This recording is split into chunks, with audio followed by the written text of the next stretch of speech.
Oui, alors nous travaillons donc aujourd'hui sur des propositions de modification sur le SRADET qui concernent notamment, on l'a dit, l'objectif zéro artificialisation nette et la légère loi d'assouplissement qui a été votée en juillet 2023. À l'heure de nos discussions sur le ZAN, il est temps de regarder en arrière et de porter un regard critique sur l'urbanisation rapide et souvent chaotique des années 60-70. Les autorités politiques de l'époque ont sacrifié la qualité de vie des habitants au nom d'une nécessité, certes, loger les Français, mais aussi, ne l'oublions pas, au nom d'un certain profit économique dont quelques entreprises du bâtiment ont bénéficié et sont même d'ailleurs devenus des géants suite à cette période. Et ces mêmes géants continuent d'ailleurs de promouvoir ce modèle. Cette fascination excessive pour le béton et pour le brutalisme a créé des structures massives et inhospitalières qui sont totalement déconnectées de leur environnement. Avec le ZAN, ces constructions verticales, symboles d'une modernité effrénée, s'élèveront de nouveau telles des tours d'ivoire, défigureront nos villes et imposeront aux Français une vie dont ils ne veulent plus. Ils l'ont dit eux-mêmes pendant la crise sanitaire, la majorité des Français aspirent à vivre dans une maison avec un petit bout de jardin.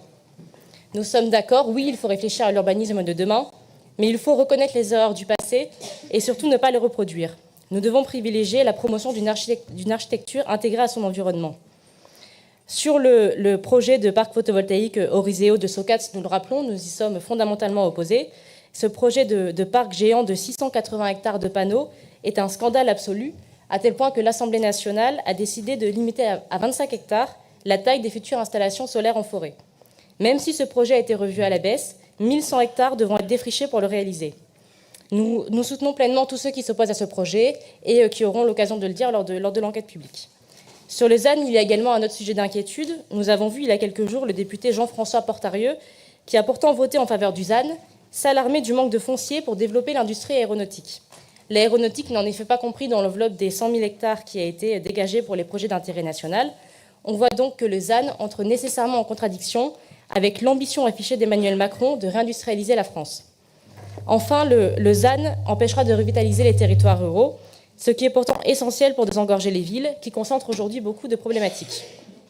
Nous avons même jamais vu l'intérêt de fixer un objectif national qui est déconnecté des besoins des territoires et de la vie des élus locaux, alors que les différences d'urbanisation entre les territoires sont immenses.